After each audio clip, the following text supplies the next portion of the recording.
The isolation of Lookout Tower 7 had become my sanctuary.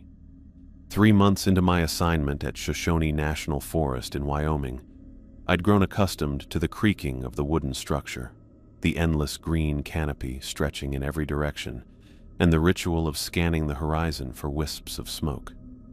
After my divorce, this solitude wasn't just welcome, it was necessary.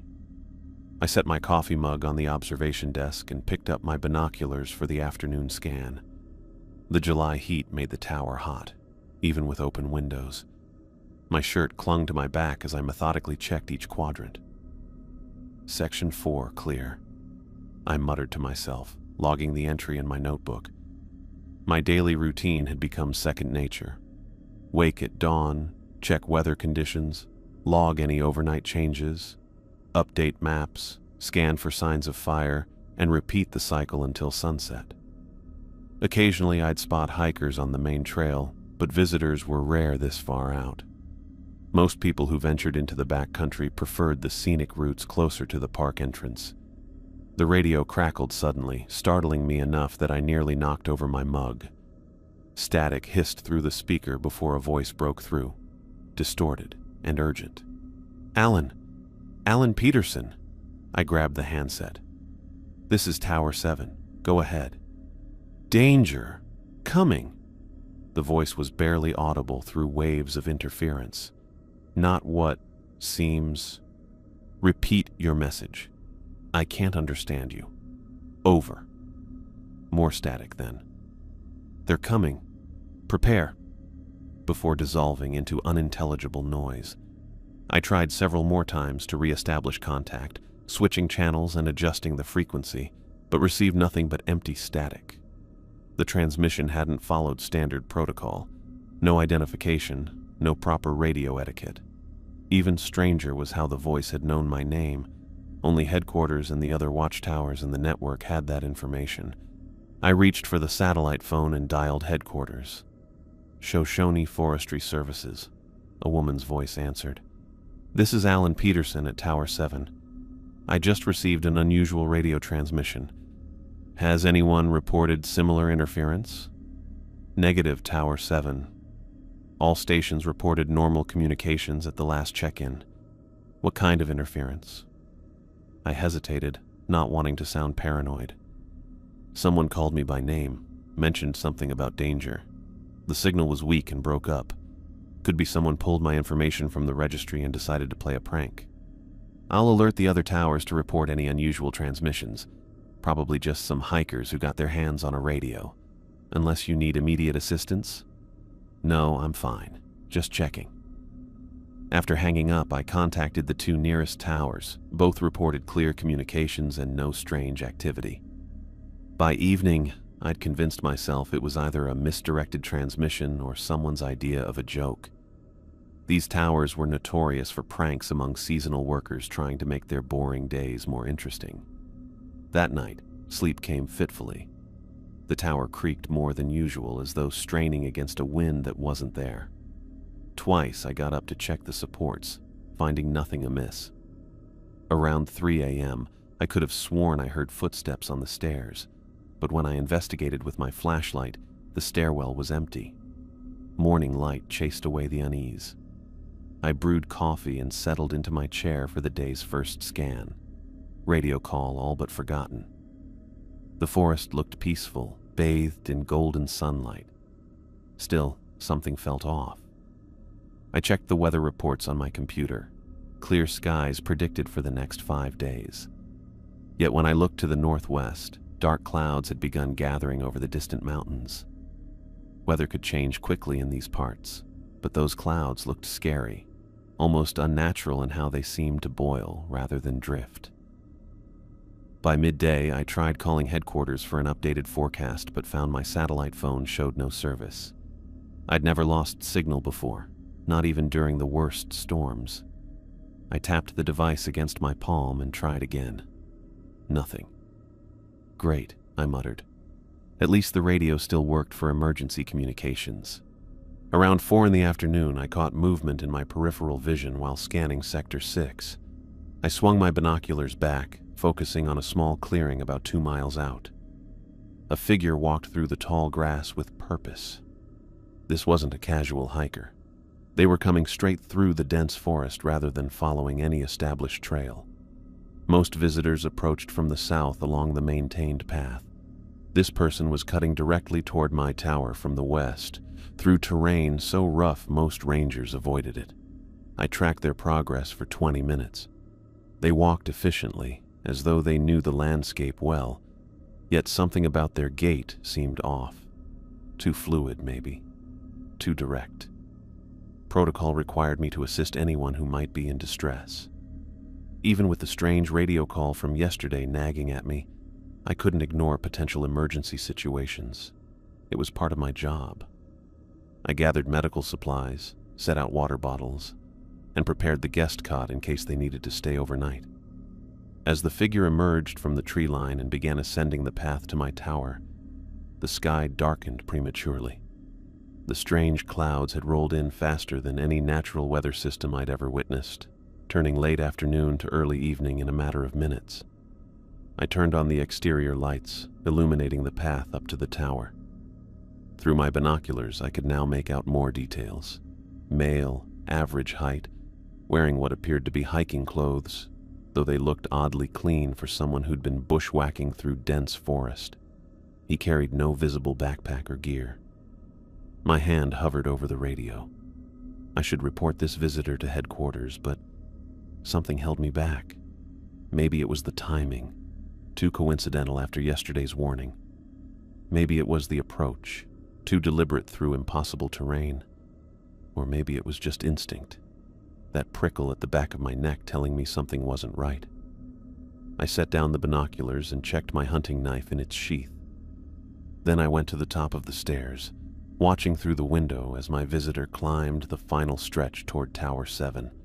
The tower creaked again, the same unnatural sound from last night, as though responding to the approaching stranger.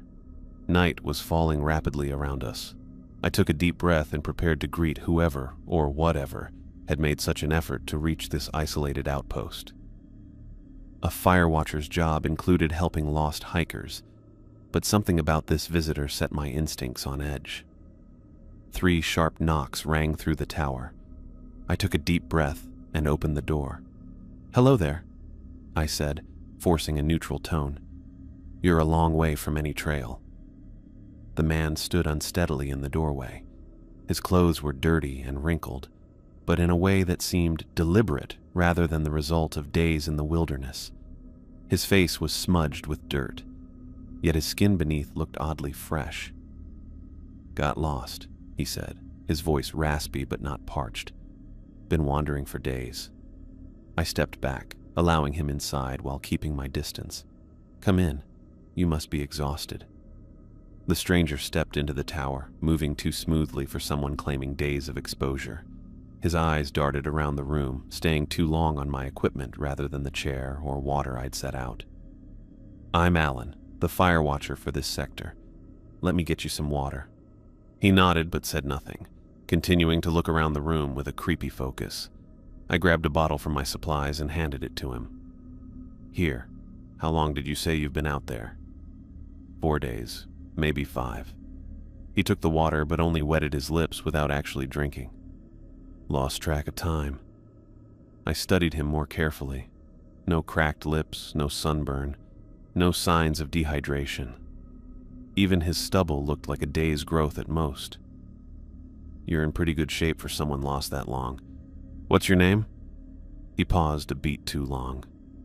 "Miller. John Miller." The way he said it sounded like a question. I gestured to the table where I'd laid out some protein bars and dried fruit. "Hungry? I've got some basic supplies." "Not really hungry." His attention moved to my radio equipment. "That working?" "Sometimes reception gets spotty, but it's reliable enough." I moved toward the radio, watching his reaction. "I should call this in. Let headquarters know you're safe. They can arrange transport back to civilization in the morning." His face changed quickly. No need for that." He stepped between me and the radio. "Don't want to trouble anyone. I'll be on my way at first light." "It's no trouble. It's protocol, actually."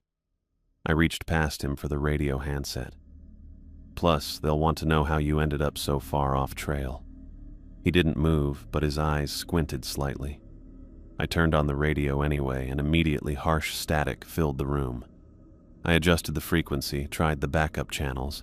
Nothing but white noise. Strange, I muttered. It was working earlier today. The stranger gave an odd smile.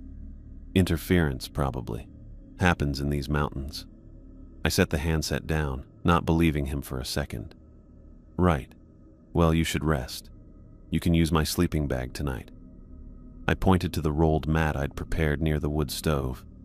I'll take the chair. I'm on night watch anyway. Very kind, he said, walking around the tower's main room, touching my scanning equipment, maps, and logbooks. Fascinating job you have, all alone up here, watching for fires. It has its moments. I kept my eyes on him while checking the perimeter alarms on my control panel, all active. Were you hiking alone? Anyone else we should be looking for? No one else, he replied, picking up my binoculars and looking through them at the darkness outside. Just me out there. He put them down and looked at me. Just us up here. I felt uneasy and moved so I could reach the knife at my hip easily. How far is the next tower from here? He asked casually. About 20 miles southeast, I lied, watching his reaction. The nearest tower was actually 12 miles northeast. He nodded, seemingly accepting this. And the closed ones? I heard some were shut down after the big fire a few years back. I got worried. How would a lost hiker know about closed fire towers? I wouldn't know much about those, I said. I've only been stationed here 3 months. But you've seen the records, he asked, gesturing toward my file cabinet. The logs, the reports. You've read about Tower 12, haven't you? I kept my face blank, despite feeling very alarmed. Tower 12 wasn't marked on public maps. Look, you should get some rest. We can talk more in the morning. He looked at me for several seconds before nodding. Yes, morning, though we don't have much time. Plenty of time to sort everything out tomorrow, I said, trying to sound reassuring. I spent the next few hours pretending to work while watching him carefully. He laid on the sleeping bag but never closed his eyes. Every time I looked directly at him, he was watching me with that same creepy smile. Around 11, I announced I needed to perform the night scan. He sat up immediately. I'll just rest in here, I said, pointing to my small private quarters at the back of the tower. Get some sleep. I slipped inside, locked the door, and collapsed into my bunk. The hunting knife rested against my chest. Despite my exhaustion, I forced myself to stay awake, listening to his footsteps as he continued to pace around the main room.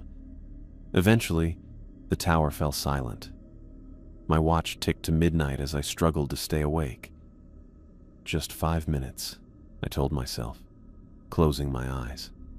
A soft scratching sound jolted me awake. Metal against metal. The lock on my door. I grabbed my knife and moved silently to the door. Through the crack beneath, I could see a shadow moving. Something thin and metallic worked at the deadbolt. Not a key, but some improvised lockpick. I yanked the door open. The stranger stood there, bent over my lock, a straightened paperclip in his hand. Behind him, I could see my gun cabinet was already open, the padlock lying broken on the floor. What the hell are you doing? I held my knife ready. Instead of looking guilty or surprised, he smiled, unnaturally wide. His teeth looked too white in the dim light. You're not ready yet, but you will be, he said, his voice different now, smoother and more confident. They're coming soon. Who's coming? Who are you? I asked firmly, keeping the knife between us. The overhead lights flickered once, twice, then plunged the tower into darkness. I lunged forward, knife extended, but connected with nothing but air. The emergency lights kicked on 5 seconds later, casting a dull red glow through the tower. He was gone. Hello? I called out, knife raised as I moved through the main room. Where did you go? The tower was empty. I checked the stairwell, the only way down from the tower, but found it deserted. The front door remained locked from the inside, just as I'd left it before retiring to my quarters. I searched every corner, every possible hiding place. Nothing. The sleeping bag lay undisturbed where he'd pretended to rest earlier. The only evidence of his presence was the broken padlock on my gun cabinet and the bent paperclip on the floor by my quarters. I grabbed my rifle from the cabinet and checked the tower's single staircase again. There was simply nowhere he could have gone. The fall from any window would have been fatal, and I would have heard the crash if he'd attempted it. I barricaded myself in my private quarters for the remainder of the night, rifle across my lap, knife at my side. I didn't sleep. Every creak of the tower sent adrenaline surging through my veins. When morning finally arrived, I emerged cautiously. The tower remained empty. I checked the satellite phone, dead despite being fully charged the day before. I tried the radio again and got nothing but static. After securing the tower, I went down the stairs with my rifle and walked around the base. The ground was soft from recent rain, perfect for tracking. Yet I found no footprints leading away from the tower, only the single set of prints approaching from the west, the ones he'd made when arriving. It was like he'd disappeared completely. Back in the tower, I forced myself to eat and drink while I inspected my equipment. Nothing was missing, but several items had been moved slightly. My logbooks, maps of the region, and emergency protocols were all just slightly out of place. By mid-morning, I finally got the radio working. "Tower 7 to headquarters, over," I said, trying to keep my voice steady. After a long pause, a response came through. "Headquarters here. Go ahead, Tower 7. I reported the incident, describing the stranger and his mysterious disappearance. The dispatcher sounded concerned but skeptical. "We'll send someone out to check on you in the next day or two," she promised. "In the meantime, keep your tower secured and maintain regular radio contact." "Copy that," I replied, not mentioning that regular radio contact had been impossible just hours earlier. For the next 2 days, I maintained my duties while remaining on high alert.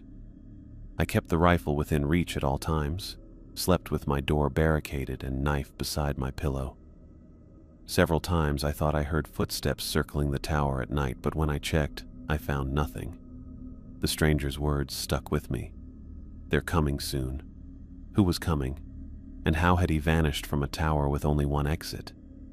As I scanned the forest on the second evening, I kept looking to the northwest, where those unnatural clouds had first appeared. Something was happening in these woods, something I couldn't explain. The warning from the radio, the visitor who vanished, they were connected somehow. I just needed to figure out how before whoever they were arrived. I kept my eyes locked on the northwestern horizon, searching for any sign of those unnatural clouds returning. Night had fallen hours ago, leaving only darkness where the boiling clouds had been. My rifle rested across my lap, loaded and ready.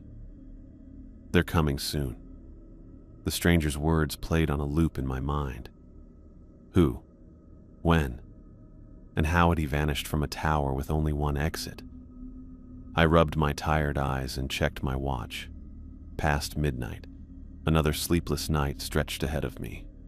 2 days passed with constant watchfulness and tiredness. I maintained my normal duties, logging reports and scanning for fires, but I just went through the motions. I was just trying to survive. I'd barricaded the stairwell door each night and slept with my rifle within reach, if you could call fitful dozing sleep. Headquarters had finally responded to my report about the stranger. "We'll send someone to investigate as soon as possible," the dispatcher promised. "Likely within the next day or two." I didn't expect much. In my 3 months as a fire watcher, I'd learned that as soon as possible usually meant when convenient. Being alone, which I used to enjoy, now made me feel exposed. I'd taken to carrying my hunting knife everywhere, even to the bathroom. The broken lock on my gun cabinet was a constant reminder that the stranger had been real, not some hallucination born from isolation. On the 3rd night after his disappearance, I stood at my observation window doing my evening scan. The forest looked peaceful in the fading light. Too peaceful, perhaps.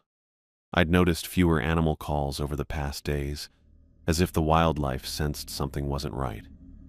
I swept my binoculars methodically across each section, pausing occasionally to make notes in my log. When I reached the northeastern quadrant, something caught my eye. A faint blue light pulsed in the distance, barely visible against the darkening sky. I adjusted my binoculars, focusing on the source. The light came from the direction of Tower 12, a decommissioned observation post about 15 miles away. According to my maps, that tower had been abandoned after a forest fire damaged the area 5 years ago. The light pulsed with an odd rhythm, 3 quick flashes followed by a longer pause, then repeating. Definitely not natural. Not a campfire or lightning. This was deliberate, artificial. I checked my maps again. Tower 12 hadn't been marked for official use in years. It should have no power, no personnel. According to the status reports I'd reviewed during my orientation, it was slated for demolition once the Forest Service budget allowed. So why was it lighting up like a beacon? I tried the satellite phone again, but it remained dead. Frustration built in my chest as I set it down and reached for the radio instead. Before I could transmit, the radio crackled to life on its own. Static hissed through the speaker, followed by that same distorted voice I'd heard days ago. "Alan, don't go to the tower." I snatched up the handset. "Who is this? How are you accessing this frequency?" "Something dangerous waits there." The voice ignored my questions. "They're using it as a beacon." "A beacon for what?" "Who are you?" I demanded, gripping the handset tighter. "You know me better than you realize." The voice seemed closer somehow, less distorted. "We don't have much time." I glanced back toward the pulsing light, then to the radio. "Are you at Tower 12? Is that how you know about the light?" "No, stay away from there." Urgency filled the voice. "Watch for imposters. They'll come wearing faces, you know." "What does that mean? Imposters? Who?" Static overwhelmed the transmission, cutting off any response. I tried changing frequencies, adjusting settings, even banging the unit against the desk in frustration. Nothing worked. The light continued its rhythmic pulsing across the miles of forest that separated us. 3 quick flashes, pause, repeat. Sleep wasn't an option. I pulled out the station records, looking for anything related to Tower 12. Most of the files contained standard maintenance logs and weather reports, but buried in the back of the filing cabinet, I found a folder marked Incident Reports, Restricted. Inside were several documents detailing strange occurrences around Tower 12 over the years. Rangers reported equipment malfunctions, compasses spinning wildly, and, most disturbing, periods of lost time while patrolling near the tower. The most recent reports concerned Douglas Finch, a fire watcher who'd been stationed in my tower before me. According to the file, Finch had begun reporting strange lights in the forest 6 months ago. His logs became increasingly erratic, filled with descriptions of patterns in the movement and communications through light. The official record attributed his behavior to psychological breakdown from prolonged isolation. After Finch failed to check in for 3 consecutive days, a search team was dispatched. They found the tower empty, his belongings still in place. Douglas Finch had simply vanished. The final page was a recommendation to close Tower 7, my tower, permanently. Someone had scrawled across it in red ink, "Denied. No evidence of environmental factors. Psychological evaluation for future personnel." That explained the unusual length of my psychological screening before being assigned here. They'd been looking for someone stable, someone who wouldn't crack like Finch apparently had. I set the files aside and returned to the window.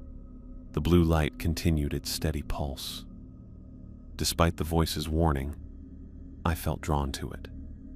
If there were answers about what was happening, they would be at Tower 12. I pulled out my topographical maps and began planning a route.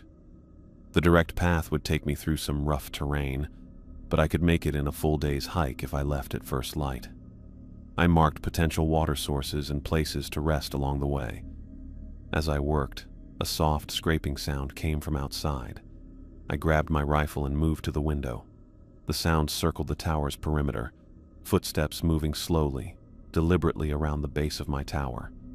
I checked the perimeter alarm panel. All indicators showed green. Nothing had triggered the sensors. The footsteps continued their circuit, unhurried, as if whoever made them knew I was listening and didn't care. They completed a full circle, paused beneath my window, then slowly moved away into the forest. I felt tense as I watched the tree line, but saw nothing move in the darkness. I returned to my maps, focusing on the task at hand while trying to ignore the coldness creeping up my spine. If I was going to investigate Tower 12, I needed to be prepared. I pulled my backpack from the storage closet and began packing essentials: water, food, first aid supplies, compass, flashlight. After a moment's hesitation, I added extra batteries for my radio. Whatever, or whoever, was sending those transmissions seemed to know what was happening. If that voice was my only source of information, I needed to keep communication possible. As I finished my preparations, I glanced once more at the blue light pulsing in the distance. 3 flashes, pause, repeat. It could be a sign, it could be a warning, or it could be a trap. Despite my instincts telling me to stay put, to wait for headquarters to send help, I knew I wouldn't be able to resist investigating. The stranger had disappeared completely. The voice on the radio knew my name and warned of danger, and now a decommissioned tower was sending signals across miles of wilderness. All signs pointed to Tower 12. All warnings told me to stay away. I set my alarm for dawn and tried to rest, knowing full well that sleep would be impossible with all my unanswered questions and the memory of those footsteps circling my tower. Tomorrow I would find answers, regardless of the consequences. The sound of an engine broke the morning silence, pulling me from a fitful sleep. I bolted upright, my hand instinctively reaching for the rifle I'd kept beside my bed. The sky was just turning orange and pink as I moved to the window. A Forest Service Jeep bumped along the access road, its green paint standing out against the surrounding trees. My shoulders tensed. The promised help from headquarters had arrived sooner than expected. I splashed water on my face and grabbed my jacket, not bothering to change the clothes I'd slept in. The backpack I'd prepared sat by the door, ready for my planned expedition to Tower 12. I briefly considered hiding it, then decided against it. Official rangers came through here regularly, and having hiking gear ready wouldn't seem suspicious. The Jeep parked at the base of my tower. A man in a crisp Forest Service uniform stepped out, adjusting his hat before looking up toward my window. Something about his posture struck me as odd. Too perfect, too deliberate. I grabbed my knife and tucked it into my belt at the small of my back, then headed down to meet him. "Alan," the ranger called out with fake friendliness as I descended the stairs. "Good to see you, buddy." I froze halfway down. His tone suggested we were old friends, but I'd never seen this man before in my life. "Morning," I responded cautiously, continuing down the stairs. "You're from headquarters?" "Kevin Hartwell," he said, extending his hand with a broad smile. "Don't tell me you've forgotten me already. We had that long chat about the fishing spots near Buffalo Creek last month when I delivered your supplies." I shook his hand, feeling the hairs on my neck rise. His grip was firm but oddly cold despite the summer heat. "Sorry, been a long few days," I said, looking at his face. "Lot on my mind." Kevin laughed, the sound too practiced. "No problem. You were pretty distracted talking about your divorce anyway. How's that going? Still getting those papers finalized?" My divorce had been finalized 2 months ago before I even took this assignment. I'd mentioned it briefly during my intake interview, but nothing since. "All done now," I replied, keeping my voice even. "Come on up. I've got coffee." Kevin followed me up to the tower, his boots making precise, measured sounds on each step. Inside, he walked directly to the small kitchenette and reached for the left cupboard. "You still keeping the coffee over here instead of with the other supplies?" he asked, pulling out my half-empty bag of grounds without waiting for a response. I felt a chill that had nothing to do with the morning air. I'd never shown anyone my personal organization system. I preferred keeping coffee separate from my emergency supplies, but it wasn't something anyone would know unless they'd watched me. "Yeah, old habits," I said, leaning against the desk while Kevin moved around my kitchen like he knew it too well. "So, headquarters sent you about my report? The intruder?" "Partly," Kevin replied, measuring coffee with military precision, "but also checking in on all remote stations. Had some strange reports lately." I decided to test him.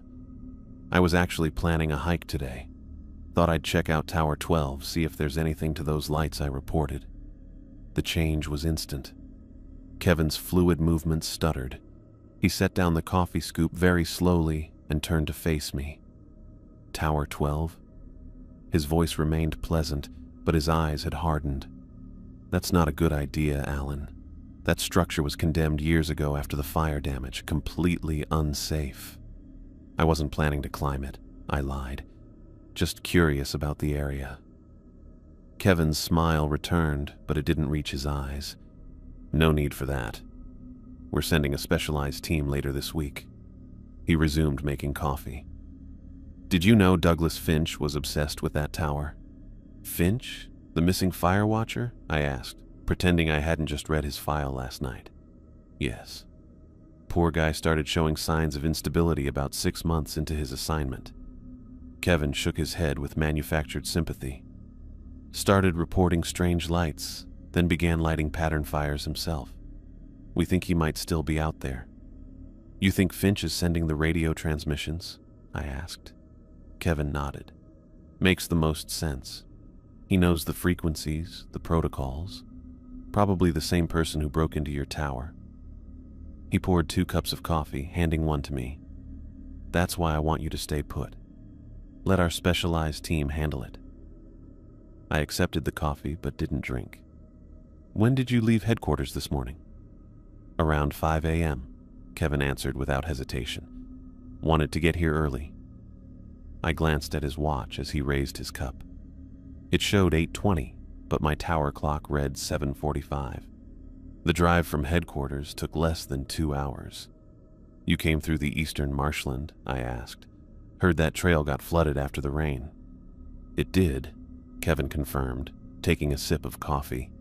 "Had to take it slow through the mud." I looked down at his boots. They had dried mud caked around the edges, but it was flaking off rather than still damp.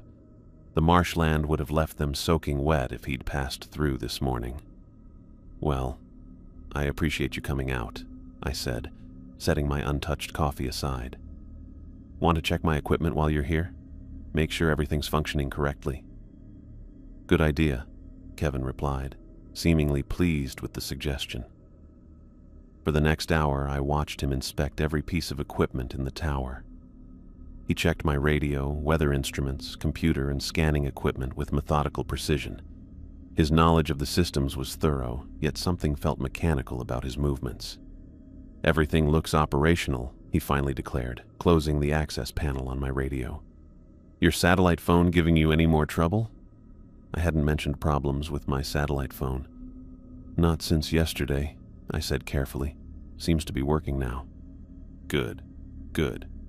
Kevin nodded, looking at my backpack by the door. "Planning a hike despite my warning?" "Just standard preparedness," I replied. "Never know when I might need to respond to an emergency in my sector." Kevin smiled. "Always the professional, Alan. That's why they value you out here." He glanced at his watch. "I should head back. I'll return tomorrow with some fresh supplies for you." "That would be great," I said, walking him to the door. "The usual route back to headquarters?" "Of course," he replied smoothly. "Unless you'd recommend a scenic detour?" The question felt like a test. "Stick to the main route," I advised. "Some of those side trails can get confusing if you don't know them well." "Right you are." Kevin descended the stairs with that same measured pace. At the bottom, he turned and waved. "Lock up tight tonight, Alan. Don't open the door for anyone but me, understand?" The command in his tone was unmistakable beneath the friendly veneer. "Will do," I called back, watching as he climbed into his Jeep. I waited until the vehicle disappeared around the first bend before rushing to gather my binoculars. From my observation platform, I tracked the Jeep's progress through gaps in the trees. After about 2 miles, it should have turned southeast toward headquarters. Instead, it continued straight west, toward Tower 12. I swept the tower, checking every corner and storage space, suddenly aware of what was missing. My satellite phone was gone from its charging station. Kevin had taken it, removing my only reliable communication with the outside world. I grabbed my backpack and quickly inventoried the contents: water, protein bars, first aid kit, flashlight, spare batteries, compass, maps. I added my journal, extra ammunition for the rifle, and a small pair of binoculars. My hunting rifle came last, loaded and secured for travel. Whatever was happening, Kevin, if that was even his real name, was at the center of it. His knowledge of my personal habits, the inconsistencies in his story, and now his unauthorized detour to Tower 12 all confirmed my suspicions. The voice on the radio had warned about danger. The stranger had vanished without a trace. Now a ranger who knew too much was heading toward the mysterious tower that shouldn't have lights. I locked the tower behind me and descended the stairs, rifle in hand. Kevin had about a 30-minute head start, but he was in a vehicle restricted to roads and trails. On foot, I could take more direct routes through the forest. The weight of the pack settled against my shoulders as I set off, keeping low and using the trees for cover. I'd track Kevin at a safe distance, discover what he was doing at Tower 12, and maybe finally get some answers about what was happening in my forest. The morning sun filtered through the canopy as I moved west, following game trails and using my compass to maintain direction. Every few minutes, I stopped to listen, alert for any sign of pursuit or danger. Kevin had said not to trust anyone, but the person I trusted least right now was Kevin himself. The forest thickened as I moved deeper into unknown territory. 5 miles of tracking Kevin had led me through increasingly rough terrain. The well-marked trails had given way to dense undergrowth and steep ravines that slowed my progress. Sweat soaked through my shirt despite the shade from the towering pines. I paused at a small clearing to check my compass again. Kevin's Jeep had left clear tracks on the service roads initially, but he'd eventually turned onto an unmarked path that didn't appear on any of my maps. Now I was navigating purely by intuition and occasional tire marks where the ground was soft enough to hold an impression. The sun had passed its zenith and hung in the western sky. In a few hours, it would set, and I'd be stuck out here in the dark. My gut told me to turn back, but something about Tower 12 and its mysterious lights pulled me forward. I took a swig from my canteen and wiped my mouth with the back of my hand. Something felt wrong about the forest today. The usual background noise of birds and insects had decreased the further west I traveled. Now a strange quiet surrounded me, broken only by the occasional creak of branches in the wind. My radio crackled to life without warning, making me jump. "Alan, turn back now." The same distorted voice from before cut through static. "They know you're following. They're coming for you before sunset." I fumbled for the handset, nearly dropping it in my haste. "Who is this? What do you mean they're coming?" I demanded, scanning the trees around me. "No time to explain everything." The voice sounded clearer than before, almost like someone I knew. "You've been through this before. Each cycle they get closer. The note in your left boot will explain." I froze. "What note? What are you talking about?" "Check your left boot, now." The urgency in the voice left no room for argument. I set down my pack and rifle, keeping them within reach as I unlaced my left hiking boot. The sock came off next, and I ran my fingers inside the boot, feeling along the insole. My fingertips caught on something tucked beneath the arch support, a small folded piece of paper I had no memory of placing there. My hands trembled as I unfolded it. The handwriting was unmistakably mine, though I had no recollection of writing it. If you're reading this, they've already found you and reset the cycle. The Rangers aren't Rangers. Stay away from Tower 12. It's a trap. They use it to lure you in every time. Don't trust anyone with a uniform, especially Kevin. He'll seem to know your habits because he studied you through previous cycles.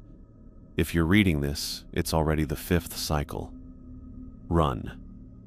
I stared at the note. 5th cycle? Reset? None of it made sense, yet the handwriting was definitely mine. The distinctive way I crossed my T's and the slight leftward slant couldn't be imitated. The radio crackled again. You found it. It wasn't a question. I don't understand, I said, tucking the note into my pocket and pulling my sock and boot back on. How did this get here? I don't remember writing it. You wouldn't. They wipe your memory at the end of each cycle. The voice paused. You have to trust yourself. You left that note for yourself before the last reset. Who are they? I asked, lacing my boot with shaking fingers. The Rangers? Yes, but they're not Rangers. Not human. There's more written on the back of the note. I pulled the paper out again and flipped it over. A list of items was scrawled across the back. Rifle plus all ammo.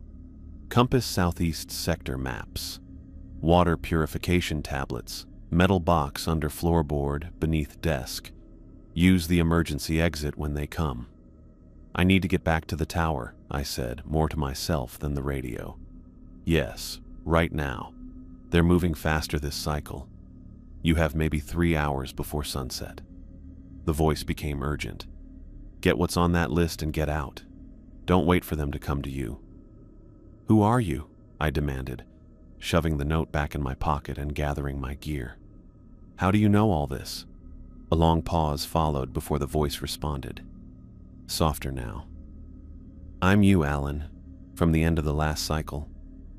I don't have time to explain how this works. Just get back to the tower and find the metal box. Everything you need to understand is in there. The radio went silent.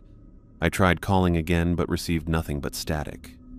I turned east, my mind racing with questions as I started the long trek back to my tower. If Kevin had gone to Tower 12, I'd be moving directly away from him, which seemed like the smartest course of action given the warning. My pace quickened with each passing minute. The growing shadows and trees seemed to reach for me as I moved. Twice I thought I heard movement parallel to my path, but when I stopped to listen, there was only silence. 2 hours of hard hiking brought me to territory I recognized. I'd made better time returning than I had setting out, driven by a growing sense of dread. As I approached the final ridge overlooking my tower, I dropped to my stomach and crawled forward. What I saw through the trees stopped my breath. 5 Forest Service jeeps were parked at the base of my tower. A group of uniformed rangers stood in a loose circle, heads bent together as if in quiet conference. Kevin stood among them, the same Kevin who should have been miles away heading toward Tower 12. I raised my binoculars for a closer look. I felt cold fear as I observed them. All 5 rangers stood with identical postures, feet planted at exactly the same width, hands clasped behind their backs in precisely the same manner. Even more disturbing, they all wore Kevin's face. 5 identical men in ranger uniforms, positioned like mannequins around my tower. As I watched, they broke their huddle with synchronized movements, spreading out to establish a perimeter around the tower. Their gaits matched perfectly. Right foot, left foot, precise and mechanical. Then, as if sensing my presence, all 5 heads turned simultaneously toward my position on the ridge. The movement was so uniform, so unnatural, that I felt deeply unsettled. 5 identical faces stared in my direction with empty expressions. I ducked below the ridgeline. They couldn't have seen me from that distance. Could they? I crawled backward until I was safely hidden by trees, then circled around, using the dense forest as cover. If I approached from the north instead of the east, I might reach the tower stairs without being spotted. 30 minutes of careful movement brought me to the back of the tower. I could hear voices now, all with the same timbre and cadence, all sounding like Kevin. He'll return soon. The pattern remains consistent. Prepare for extraction before darkness. The cycle nears completion. Their empty tones worried me more than any shouted threat could have. I crouched in the underbrush, watching as two of the Kevin Rangers moved toward the forest edge, sweeping the area in a search pattern. The remaining three positioned themselves around the tower's base. I needed to get inside, but they had the ground floor surrounded. My only chance was to wait for an opening and make a dash for the stairs. When one of the Rangers moved to check something in his Jeep, a small gap appeared in their formation. I took my chance, sprinting from my hiding place toward the tower stairs. There! The shout came in perfect unison from all three Rangers. I took the stairs two at a time, the wood creaking beneath my pounding boots. Behind me, I heard the synchronized footfalls of multiple pursuers. At the top, I fumbled with my keys, jammed one into the lock, and threw myself inside the tower. I slammed the door shut and twisted the deadbolt just as the first Ranger reached the landing. 3 sharp knocks rattled the door, identical in rhythm and force. Alan Peterson, open the door. Kevin's voice, but flatter, emptier than before. I backed away. I forgot something, I called, hoping to buy time. Give me a minute. The cycle is ending. We must prepare you for transfer. The voice lacked any inflection. Open the door immediately. I grabbed the desk chair and wedged it under the doorknob, then piled my small bookshelf against it. It wouldn't hold them long, but I needed time to find what the note had mentioned. The floor beneath my desk. I dropped to my knees and ran my fingers along the wooden planks, searching for any sign of a loose board. Near the back corner, my fingernails caught on a seam. I pried at it, and the board lifted slightly. More pounding at the door. Final warning, Alan Peterson. Open or we will enter by force. I ignored the voice and worked my fingers into the gap, pulling upward. The board came free, revealing a small cavity beneath. Inside lay a metal ammunition box, dented and scratched, but securely latched. I pulled it out and flipped the latch. Inside was a leather-bound journal and a folded map with markings I didn't recognize. The first heavy impact hit the door, making the hinges groan. I grabbed my backpack and started filling it with the items from the list. My rifle and remaining ammunition. The compass from my desk drawer. Southeast sector maps from the filing cabinet. The water purification tablets from my emergency kit. I stuffed the journal and map from the metal box into my pack last, then slung it over my shoulders. Another crash against the door splintered the wood around the top hinge. I needed an exit strategy. The emergency exit. I'd never used it before. It was a small hatch in the floor on the opposite side of the tower, designed as a fire escape. A metal cable ran from it to the ground, allowing for a controlled slide down if the stairs were compromised. I rushed to the hatch and twisted the release mechanism. It opened with a creak of disused hinges, revealing the metal cable disappearing into the growing dusk below. The door to the tower burst inward, chair and bookshelf tumbling aside. 5 identical Rangers stood in the doorway, moving as one unit. The cycle must continue, they said in perfect unison. I didn't wait to hear more. I gripped the cable with gloved hands and dropped through the hatch, sliding down toward the forest floor as synchronized footsteps crossed the tower above me. The sun touched the horizon, painting the sky blood red. The cycle, whatever it was ending, and I was running out of time. The cable burned through my gloves as I slid down from my tower, the friction heating the metal despite the cool evening air. My boots hit the ground with a heavy thud, pain shooting through my ankles at the impact. I didn't have time to recover. Above me, 5 identical faces peered down through the emergency hatch, moving in that disturbing synchronization that confirmed they weren't human. I sprinted for the tree line, the weight of my backpack bouncing against my spine. I entered the darkening forest as behind me came the sounds of pursuit, not frantic or chaotic as humans would make, but rhythmic and measured. 5 sets of boots hitting the ground in perfect unison. Alan Peterson, the cycle is incomplete. Their voices carried through the trees, a single voice multiplied by 5. My lungs burned as I pushed deeper into the forest, using the fading light to navigate between dense pines and over fallen logs. My compass pointed east, but instinct told me to head north first, to throw off their pursuit before circling back toward my intended destination. The sounds of the rangers faded briefly, then returned with unsettling persistence. They didn't tire or slow, maintaining the same mechanical pace regardless of terrain. When it became completely dark, I flicked on my flashlight just long enough to check my compass, then plunged it back into my pocket. Hours passed in a blur of desperate movement. Whenever I thought I'd lost them, their synchronized footsteps would emerge again from the darkness, sometimes closer, sometimes farther away, but always coming. My muscles were extremely tired, my mouth parched despite rationing my water. Near midnight, I paused at the edge of a small clearing to get my bearings. Moonlight illuminated the space just enough to see a ridge of rocky outcroppings to my left. I pulled out the folded map from the metal box, squinting at it in the dim light. A crude drawing showed a series of hills and a small X marked blind spot near my current position. Beneath it, more of my own handwriting. They can't see the cave. Don't know why. Use it. I studied the rocky hillside, searching for any sign of an opening. As I approached the base of the ridge, the ranger's footsteps grew louder behind me. My flashlight beam bounced across the stone face until it caught on a narrow gap between boulders, barely wide enough for a person to squeeze through. I shut off my light and listened. 5 sets of footsteps approached the clearing, then stopped.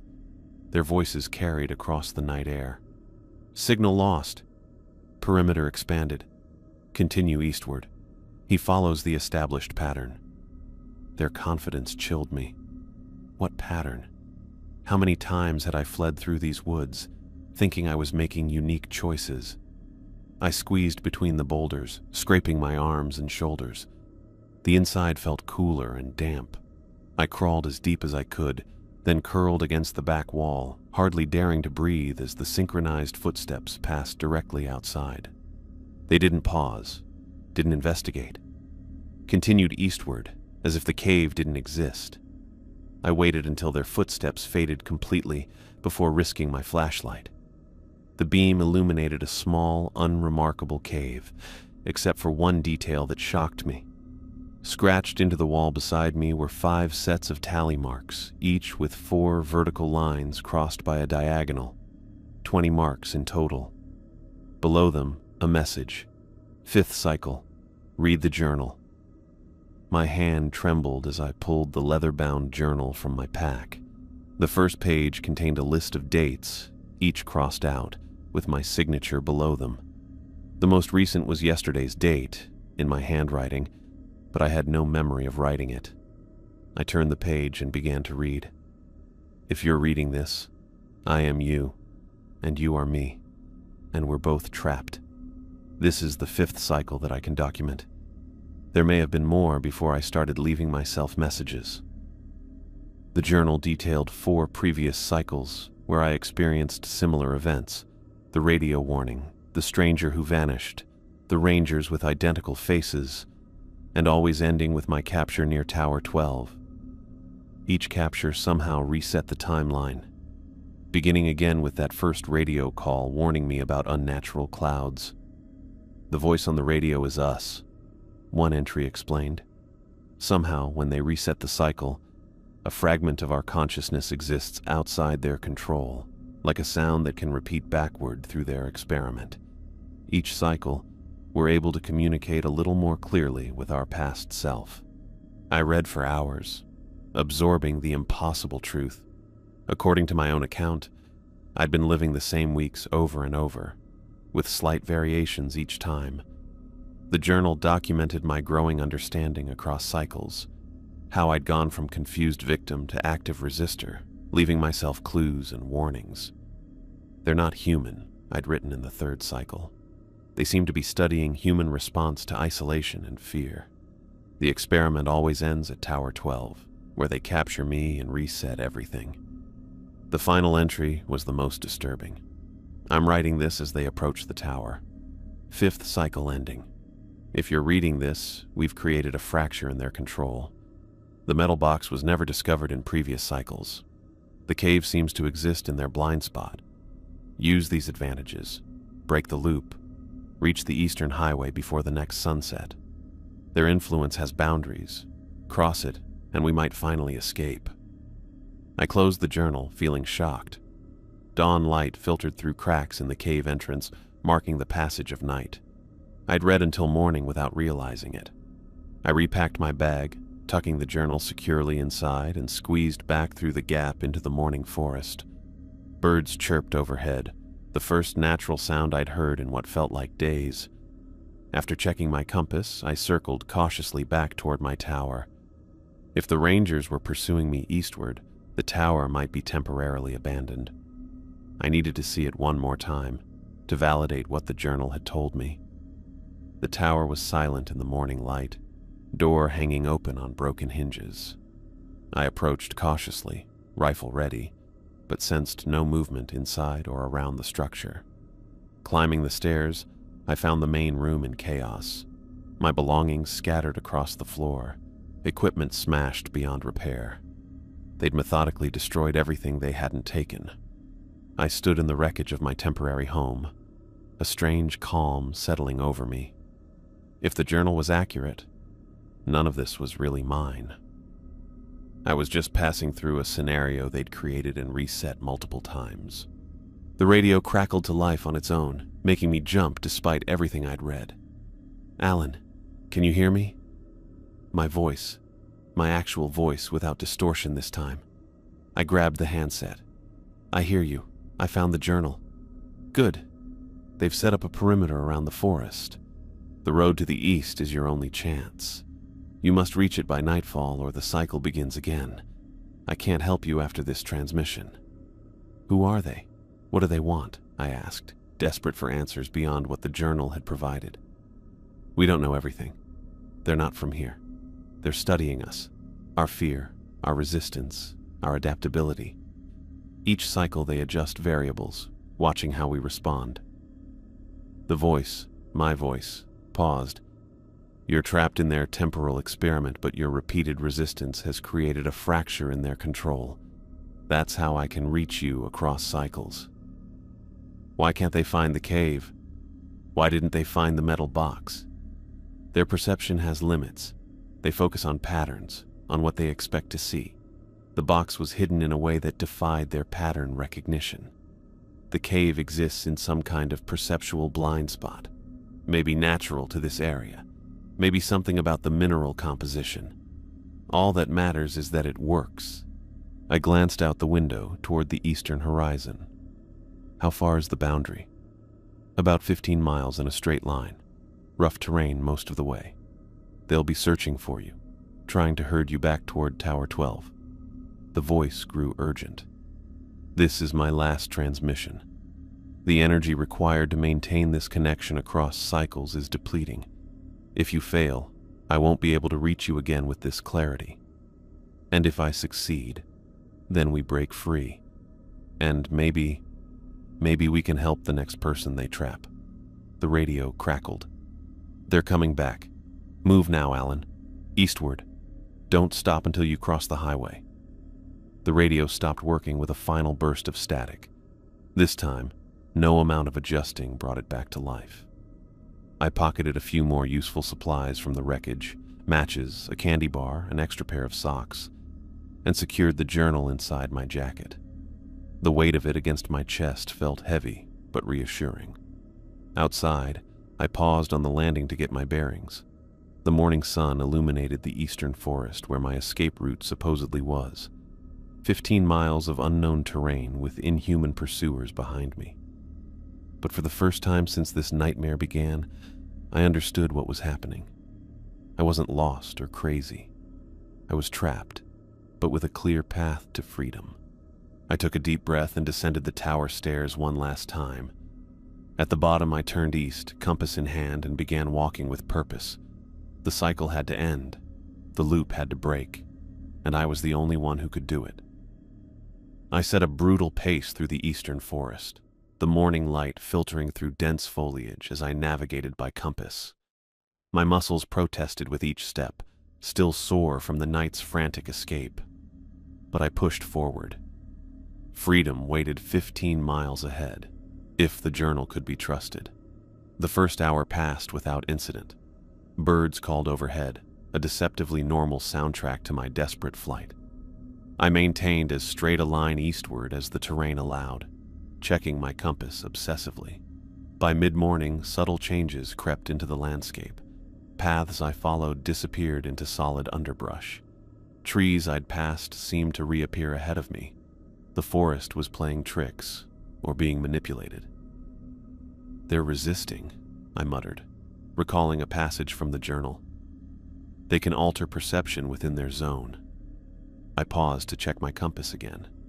The needle spun wildly for several seconds before settling back on east. I took a deep breath and pressed on. The sun climbed higher, beating down through breaks in the canopy. My water supply dwindled faster than planned as the day grew unexpectedly hot. 4 hours into my journey, the terrain began sloping upward toward a ridge I didn't recognize from any map. I stopped at a fallen log to rest, pulling out the journal. Flipping to the hastily drawn map inside, I found no mention of a major ridge in this area. Either I'd veered off course or the landscape itself was changing. "Trust the compass, not your eyes," I read from the journal's margins. "The terrain changes to confuse and delay." I drank sparingly from my canteen and pressed eastward, forcing myself to ignore the contradictory landmarks. The ridge that should have taken 20 minutes to climb stretched impossibly for over an hour. When I finally crested it around noon, the view ahead made me freeze. The forest below appeared distorted, as if viewed through heat waves rising from hot asphalt. Trees warped and wavered at impossible angles. The boundary described in the journal stretched across my path, a visible division between this forest and whatever lay beyond. I felt a surge of adrenaline. I'd never reached this point in previous cycles. I took out the journal again, finding the relevant passage. The barrier causes intense disorientation, physical effects of crossing between their reality manipulation and normal space. Push through it. Don't stop, no matter what. I steeled myself and began descending toward the boundary. With each step, the distortion grew more pronounced. Colors changed unnaturally, greens too vivid, browns too deep. The air felt dense against my skin. At the edge of the distortion, I reached out a trembling hand. The space in front of me pushed back against my fingers before giving way. I stepped forward. Pain exploded behind my eyes. My inner ear rebelled, sending waves of vertigo crashing through me. I stumbled, catching myself against a tree that felt both solid and insubstantial. The forest twisted around me, reality bending in nauseating ways. I forced another step, then another. My body felt wrong, simultaneously too heavy and too light. Bile rose in my throat. "Keep moving," I growled through gritted teeth. The boundary stretched longer than it appeared. What looked like a thin membrane from outside proved to be an agonizing half-mile of distorted space. I lost track of time as I pushed through it, focused only on placing one foot ahead of the other. When I finally emerged on the other side, I collapsed to my knees, gasping. My limbs shook uncontrollably. I vomited until nothing remained but painful dry heaves. Minutes passed before I could raise my head. The forest ahead appeared normal, strikingly so after the warped terrain behind me. Sunlight filtered naturally through branches. Paths cut clearly through underbrush, but something was still wrong. The forest stood utterly silent. No birds called, no insects buzzed, no wind rustled the leaves. The natural world had been silenced. I checked my compass again. It pointed steadily east now, with no spinning or hesitation. I rose on shaky legs and continued my journey. The afternoon stretched into a strange, silent hike through increasingly normal woodland. My map indicated the eastern highway lay approximately 7 miles beyond the barrier. At my current pace, I might reach it by early evening, well before the deadline of sunset mentioned in the journal. 4 hours after crossing the barrier, with the sun beginning its westward descent, I paused atop a small rise to gauge my progress.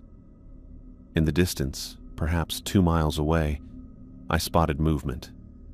A line of green uniformed figures moved methodically through the trees.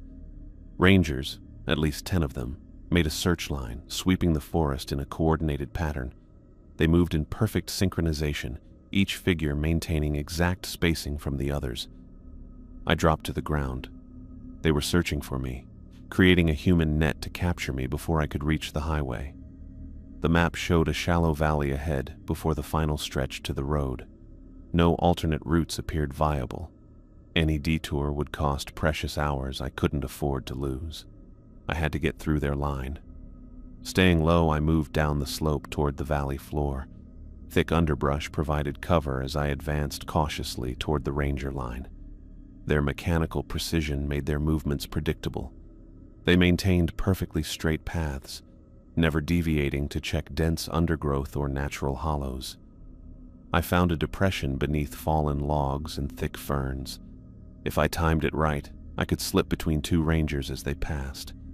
I lay flat in the hollow, controlling my breathing as the line approached. Green uniforms materialized through the trees, moving with that unnatural synchronization that sent chills down my spine. As they drew closer, I could make out their faces. All identical copies of Kevin, blank expressions, eyes scanning with machine-like regularity. They passed within 50 yards of my position, then 40, then 30. I pressed myself deeper into the earth, barely breathing. When they were 20 yards away, I noticed a gap in their line, slightly wider than the others. My chance. The rangers passed my position, the gap approaching. I remained frozen, waiting for the perfect moment. When the gap aligned with my hiding spot, I started to move. A fallen branch snapped beneath my boot. The rangers didn't react like humans would, with startled glances or hesitation. Instead, all heads turned simultaneously toward the sound, moving with perfect coordination. I froze again, praying my camouflage would hold. For endless seconds, the entire line stood motionless, scanning. Then, with the same synchronization, they resumed their march. Once they passed, I counted to 30 before slipping from my hiding place and moving perpendicular to their search line. My hands shook with adrenaline and relief. For the next hour, I pushed forward with renewed urgency. The rangers' presence meant I was nearing the boundary of their influence, the eastern highway that represented freedom. But it also meant they knew roughly where I was. The sun hung low in the sky when disaster struck. I rounded a thick stand of pines and nearly collided with a solitary ranger. We both froze, barely 3 feet apart. This close, the wrongness of the entity was unmistakable. It wore Kevin's face, but the skin had an artificial sheen, like high-quality plastic. Its eyes tracked my movement with camera-like precision rather than human fluidity. Most disturbing was the visible seam running along the side of its neck, disappearing beneath the collar of its uniform, as if the skin had been applied over something else entirely. For a heartbeat, we stared at each other. Then I swung my rifle butt upward, catching it beneath its chin. The impact should have knocked a human unconscious. The ranger merely staggered backward, its head tilted at an impossible angle. I ran. Behind me, a sound erupted that wasn't quite human, a high-pitched signal that carried through the trees. The ranger was alerting the others. I abandoned stealth for speed, crashing through underbrush and leaping over fallen logs. My lungs burned. My legs threatened to buckle. But fear drove me forward. Soon I heard them behind me, synchronized footfalls gaining ground with mechanical efficiency. They didn't tire. They didn't slow. They pursued with single-minded purpose. The sun touched the horizon, painting the sky orange and red. I pushed my body beyond its limits. Dehydration made my thoughts hazy. Each breath rasped painfully in my throat. I crested a final rise as darkness began to fall in earnest. There, cutting through the forest ahead, the Eastern Highway. A long strip of asphalt barely visible in the fading light, perhaps half a mile away. So close. I started down the slope, half running, half stumbling. Behind me, the sounds of pursuit grew louder. They were gaining.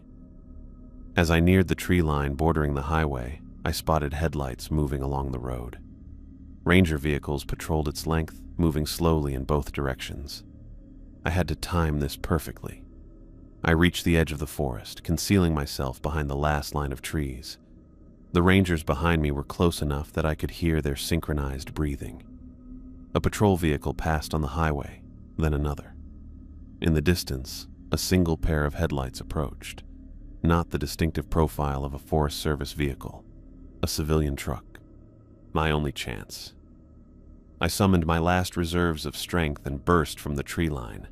My legs pumped desperately across the grassy verge separating forest from asphalt.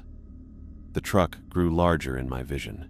Behind me, I heard the rangers emerge from the trees with that same perfect coordination, their footsteps accelerating to match my sprint. The truck was 50 yards away. 30, 20. I lurched into the road, directly into its path, waving my arms frantically. Brakes screeched as the driver spotted me. The vehicle skidded, tires smoking against asphalt. It stopped barely 10 feet from where I stood, swaying with exhaustion. Behind me, the rangers closed in. The driver's door opened. An elderly man with a weathered face and shock of white hair emerged, his expression changing from anger to concern. "Good Lord, son. I nearly hit you," he called out, stepping toward me. "Please," I gasped, my voice a ragged whisper. "Help me." I glanced back. The rangers had reached the edge of the road and stopped. They stood in perfect line at the forest's edge, unwilling or unable to step onto the highway. The old man looked where I was looking, but showed no reaction to the identical figures watching us. Could he even see them? "You look half dead, boy," he said, taking my arm. "Come on, get in." He helped me into the passenger seat of his battered pickup truck. My legs gave out completely as I collapsed into the seat. The journal had been right. They couldn't cross the boundary represented by the highway. As the old man climbed back into the driver's seat, I stared out the window at the rangers. They remained at the forest edge, watching with emotionless faces. "Thank you," I managed to say as the truck pulled back onto the road. "I thought I was dead." "Been lost in those woods?" the man asked, concern etching deeper lines in his already weathered face. "You're not the first. Something strange about that forest." I looked back through the rear window. In the gathering darkness, the rangers seemed to waver and distort. As we drove farther away, their figures became translucent, then faded altogether, like mirages dissolving in the night. "You have no idea," I replied. Relief flooded through me, so profound it brought tears to my eyes. I'd broken the cycle, escaped their experiment. 5 times they'd reset the loop, wiped my memory, and started their cruel study. This time, I'd won. But I knew there would be others, other subjects, other experiments. The entities would continue their work, adapting their methods, refining their approach. Next time, though, there would be someone to help. A voice on the radio offering warnings and guidance. A voice that understood what was happening because it had lived through it. My voice.